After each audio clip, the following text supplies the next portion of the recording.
Welcome to the Silver Lining Contest. My name is Linh and I'm a student from class 2012. Do you know that 1 in 5 Americans already work from home? This means that if you know 50 people, probably 10 of them work from home at least one day per week. Interesting fact, isn't it? Well, I'm glad to take this opportunity to talk about the new normal. Have you ever heard this phrase?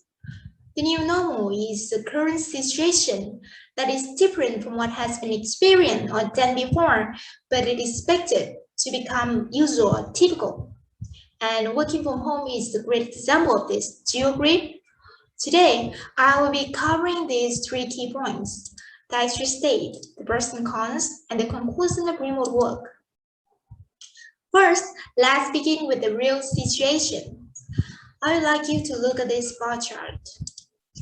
It illustrates the remote work frequency before and after COVID-19 in United States 2020.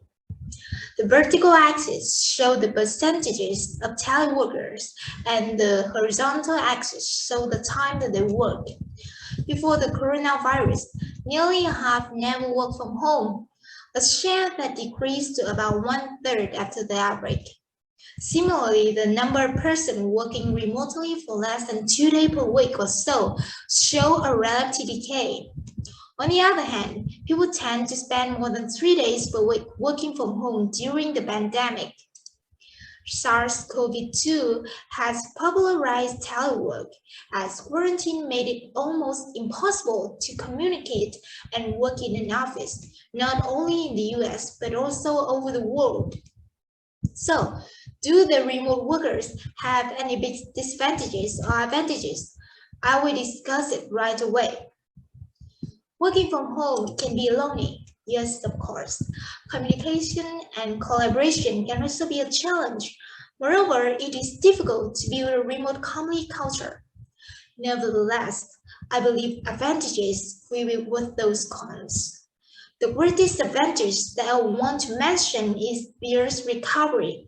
Yeah, you heard it right, peers recovery.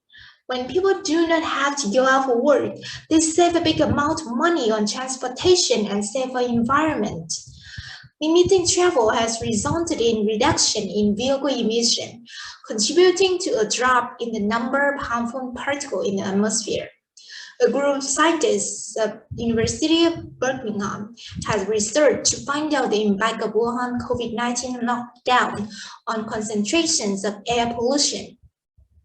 They found nitrogen dioxide concentration reduced 63% from the pre-lockdown level, while particulate matter concentration fell by a similar amount, but for a shorter period.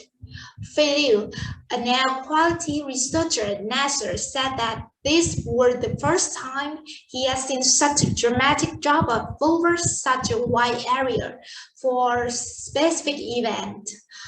Another positive benefit is that roadkill has taken a significant drop. Take the United States, for example. During the peak of the lockdown in March and April, traffic on US roads fell by as much as 73%.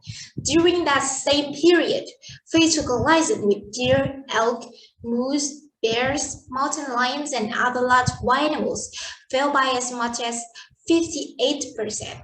Road deaths of dogs, sheep, and other domestic animals show a similar plunge. People have receded into the background as the lockdown during COVID-19 pandemic and let nature reassert itself. Group of wild animals walk down the streets to find food, which is for the ride. Let's take a look at those pictures.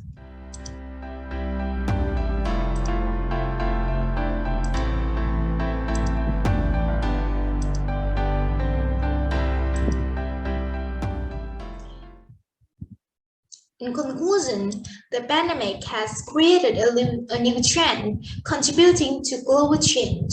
Sometimes I wonder, what if humans were viruses that the Earth was trying to get rid of? Well, that's so weird, right? But look at what we did to our planet. We have been destroying it for so long. Maybe thanks to the SARS-CoV-2, the Earth had some time to heal. This is a warning for every person in this world about the environment. Therefore, while following the regulation on COVID-19 pandemic, we should think about what we do to protect our planet in the future. This is the end of my presentation. Thanks for listening.